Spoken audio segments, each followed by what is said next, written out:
नमस्ते विद्यार्थी मित्रों, I am Praveen Patel from Karve school Mehsana.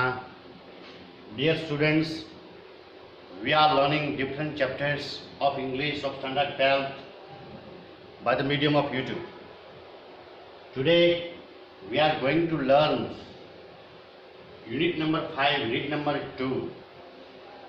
The name of the unit is No Men Are Foreign.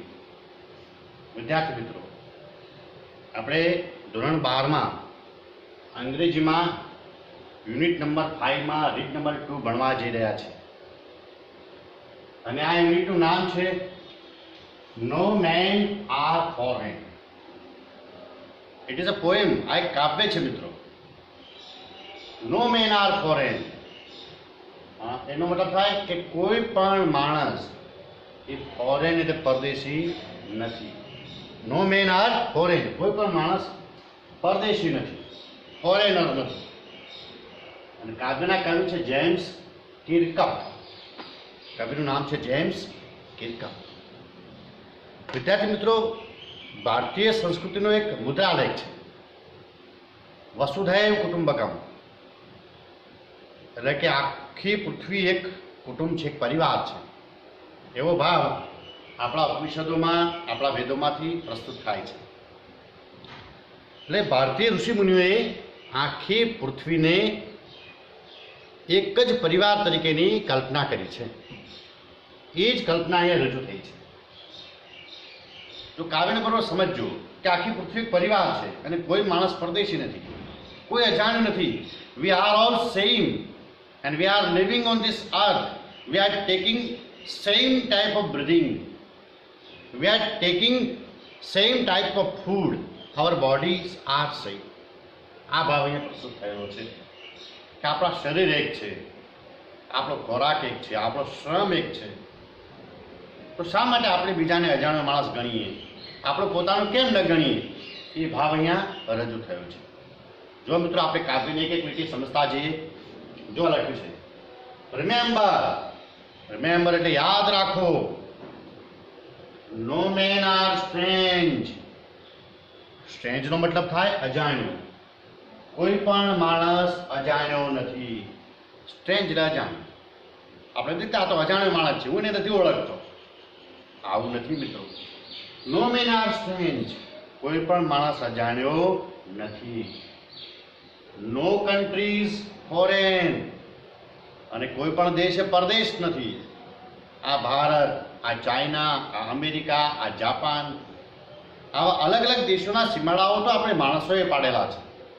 કુદરતે જે પૃથ્વીનું સર્જન કર્યું ને, એમાં કોઈ આવા ભાગ પાડ્યા નથી. એક જ પૃથ્વી એને બનાવી છે. એટલે અહીંયા કોઈ પણ માણસ ફોરેનર નથી, પરદેશી નથી. કોઈ પણ દેશ પરદેશ નથી. બીનેથ ઓલ યુનિફોર્મ્સ. બીનેથનો મતલબ થાય નીચે. બીનેથ એટલે નીચે. ઓલ યુનિફોર્મ્સ, બધા જ ગણવેશની નીચે. અલગ અલગ દેશના સૈનિકોનો ગણવેશ અલગ અલગ હોય. ભારતના સૈનિકોનો ગણવેશ અલગ, બીજા દેશના લોકોનો ગણવેશ અલગ, બીજા દેશના લોકોનો પોશાક અલગ આપણા કરતા. એટલે બધાના પોશાક અલગ અલગ છે, યુનિફોર્મ અલગ અલગ છે. ત્યાં યુનિફોર્મ શબ્દ બહુ વિશાળ અર્થમાં વપરાયેલો છે. યુનિફોર્મ એટલે શું?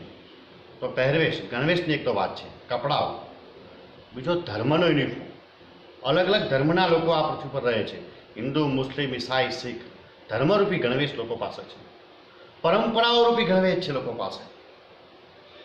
રૂઢિઓ રૂપી ગણવેશ છે. વિચારોનો ગણવેશ છે. આવા અલગ અલગ ગણવેશો છે. એટલે કે ભિન્ન ભિન્ન પ્રકારના લોકો આ પૃથ્વી પર રહે છે. બધાના પહેરવેશ અલગ અલગ છે, વિચારો અલગ અલગ છે, ધર્મ અલગ અલગ છે, રૂઢિ અલગ અલગ છે. બીનેથ ઓલ યુનિફોર્મ્સ, બધા જ ગણવેશથી નીચે એ સિંગલ બોડી બ્રીથીઝ. એક જ પ્રકારનું શરીર બ્રીથીઝ એટલે શ્વાસ લે છે. બ્રીથ એટલે શ્વાસ લેવું. એટલે બધાના ભલે પોશાક અલગ અલગ હોય, પણ એની જે શરીર છે ને, શરીર બધાનું એક જ છે. જો બધાને નાક છે, બધાને કાન છે. એવું ના હોય કે ભાઈ ભારતના લોકોનું કાન જુદું હોય, પરદેશના લોકોનું કાન જુદું હોય, એને કાન પાછળ આપ્યું હોય, એને નાક પાછળ આપ્યું, એવું ના હોય. એટલે બધાને ગણવેશ ભલે અલગ અલગ હોય, પોશાક ભલે અલગ અલગ હોય, અને બધાની નીચે એક જ શરીર શ્વાસ લે છે. અને કેવું છે, લાઈક અવર્સ, એ આપણા જેવું જ છે. શરીર બધાના એક જ છે. આંખ, નાક, કાન, જીભ, ત્વચા, ઓલ આર સેમ, બધું એક જ છે. The land our brothers walk upon, જે જમીન ઉપર આપણા ભાઈઓ ચાલે છે એ આપણા જેવી જ જમીન છે. Like ours, the land our brothers walk upon. જે જમીન ઉપર ચાલે છે બધા જમીન એક જ છે. ભારતની જમીન જુદી હોય, અમેરિકાની જમીન જુદી હોય એવું નથી, બધાની જમીન એક જ છે. The land our brothers walk upon is earth like this. એ આપણા જેવી જ જમીન છે. earth like this, એક જ જમીન છે. in which કે જેમાં we all shall lie, આપણે બધા પડી જઈએ છીએ. લાઈ એટલે પડી જવું, મરી જવું. એક જ પ્રકારની જમીન છે જેમાં આપણે જીવીએ છીએ ને એમાં આપણે પડી જઈએ છીએ, એમાં આપણે મરી જઈએ છીએ. જમીન અલગ નથી. એટલે એવું માનવાની જરૂર નથી કે આપણી જમીન જુદી હોય ને બીજાની જુદી, એવું માનવાની કોઈ જરૂર નથી. They too aware, બીજા દેશના લોકો પણ અવેર એટલે માહિતગાર છે. હવે એટલે માહિતગાર, પરિચિત. ઓફ સન, સૂર્યથી, એર એટલે હવાથી, અને વોટર એટલે પાણીથી. અને બીજા દેશના લોકો પણ આપણી જેમ જ સૂર્ય, હવા અને પાણીથી પરિચિત છે, અવેર છે, માહિતગાર છે, જાગૃત છે. એટલે કે આપણા દેશમાં જેવો સૂર્ય ઉગે ને એવો પરદેશમાં ઉગે છે, એવી હવા ત્યાં હોય છે, એવું પાણી ત્યાં હોય છે. બધા જ એક જ પ્રકારના સૂર્યને, એક જ પ્રકારની હવાને અને એક જ પ્રકારના પાણીને ઉપયોગમાં લે છે. બધાનું અલગ અલગ નથી. They too aware of sun and air and water are fed, અને બધા પોષણ મેળવે છે. ફેડ એટલે પોષણ મેળવવું, ખોરાક મેળવવું. by peaceful harvest, શાંતિપૂર્ણ ફસલનો. પીસફુલ એટલે શાંતિપૂર્ણ અને હાર્વેસ્ટ એટલે ફસલ. શાંતિપૂર્ણ ફસલનો ખોરાક મેળવે છે. by wars long winter starved, by wars થી long winter, લાંબા શિયાળાના, starved એટલે ભૂખ મરાથી. યુદ્ધને કારણે લાંબો શિયાળો જે લોકો ભૂખે મર્યા હોય એ ભૂખે મર્યા પછી એક જ પ્રકારના શાંતિદાયક ફસલથી પોષણ મેળવે છે. એટલે પૃથ્વી પર યુદ્ધો થાય છે અને યુદ્ધ થાય એટલે શું થાય? લાંબા શિયાળા સુધી લોકો ભૂખે મરે, ખાવાનું મળે નહીં, આવી સ્થિતિ થાય. એટલે યુદ્ધને કારણે જે લાંબા શિયાળા સુધી જે ભૂખમરો મળ્યો છે એના પછી લોકો શાંતિપૂર્ણ ફસલથી જ પોષણ મેળવે છે. તમે ગમે તેટલા યુદ્ધો કરો પણ આખરે યુદ્ધનો અર્થ શું છે? શાંતિનો છે. દરેક માણસ શાંતિપૂર્ણ ફસલને ઈચ્છે છે, ભૂખમારાને ઈચ્છતો નથી, યુદ્ધને ઈચ્છતો નથી. Their hands are ours, તેમના હાથ પણ આપણા જેવા છે. And in the lines, અને એમના હાથની લાઇન્સ એટલે રેખાઓમાં, લીટીઓમાં we read, આપણે વાંચીએ છીએ. શું વાંચીએ છીએ? એ લેબર, શ્રમને વાંચી શકીએ છીએ. લેબર એટલે શ્રમ, પરિશ્રમ.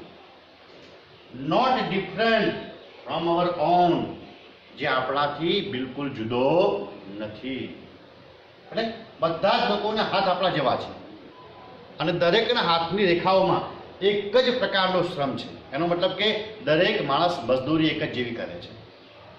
પોતાને અનુકૂળ જે કામ હોય એ કામ દરેક માણસ કરતો હોય છે.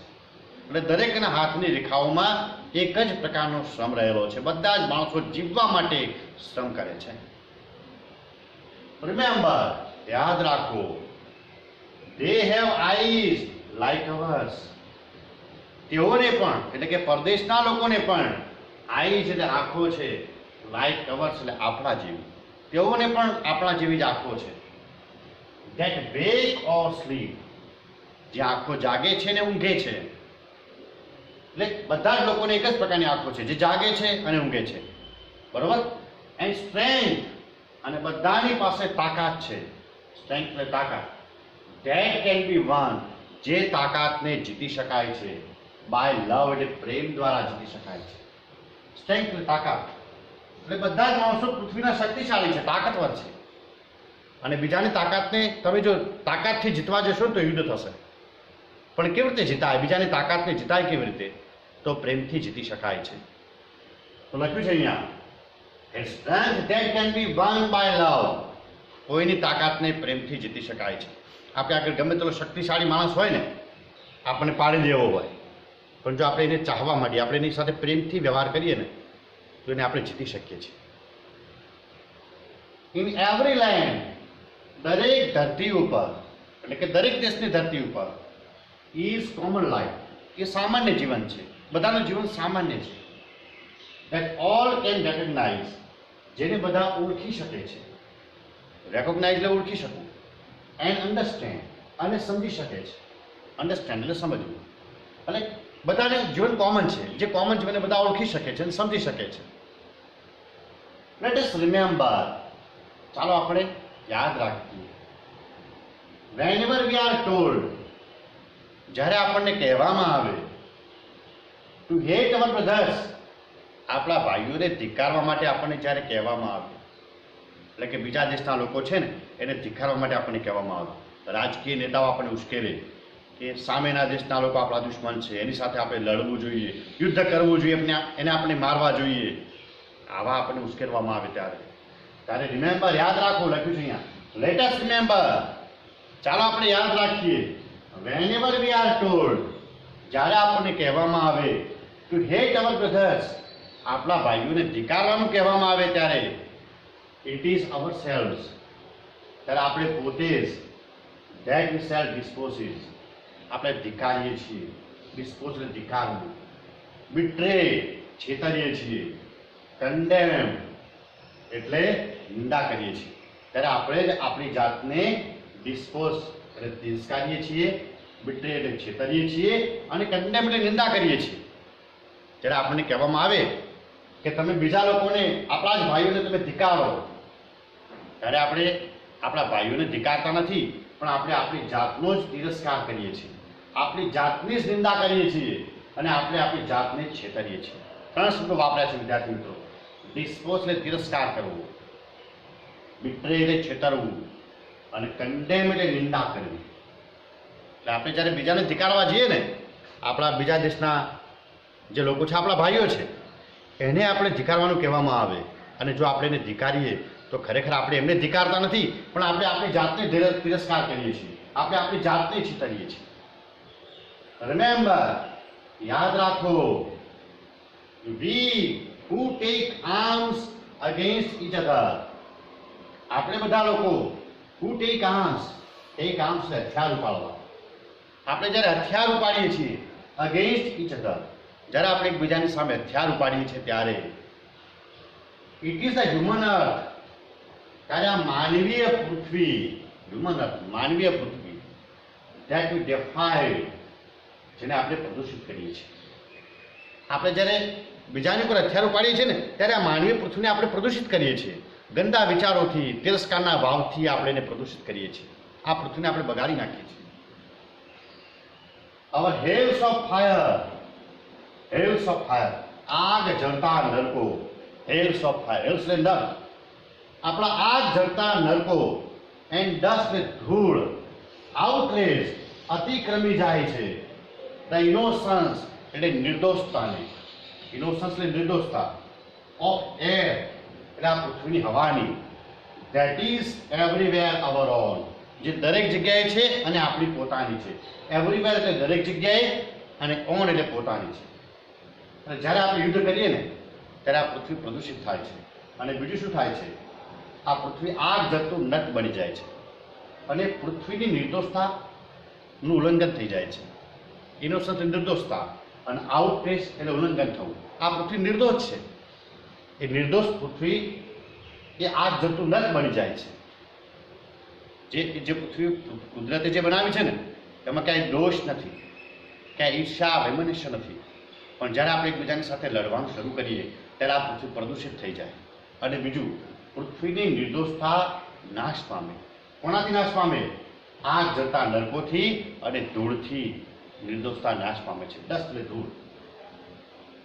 રિમેમ્બર, યાદ રાખો, નો મેન આર ફોરેન, કોઈ પણ માણસ પરદેશી નથી, એન્ડ નો કન્ટ્રી સ્ટ્રેન્જ, અને કોઈ દેશ અજાણ્યો નથી. મિત્રો, એટલે આપણે એવું માનીએ નહીં કે બીજો પરદેશી છે ને હું મારા દેશનો છું, મારું તારુંનો બધો ભેદભાવ ભૂલીને એક પૃથ્વી છે અને આપણે એક જ પૃથ્વીના સંતાનો છીએ, આપણે એક જ પરિવાર છે. The whole earth is a family. આખી પૃથ્વી એક ફેમિલી છે. એ કન્સેપ્ટ આ કાવ્યમાં કવિએ રજૂ કર્યો છે. વિદ્યાર્થી મિત્રો, આ કાવ્ય મેં મારી રીતે સમજાવવાનો પ્રયત્ન કર્યો છે. અનેક અર્થો આમાં નીકળી શકે છે. આ કાવ્યમાંથી ઘણા બધા અર્થો નીકળી શકે એવું કાવ્ય છે. તો વિદ્યાર્થી મિત્રો, તમે પણ આને સમજવાનો પ્રયત્ન કરજો અને ના સમજાય તો મારો સંપર્ક કરજો. Thank you very much.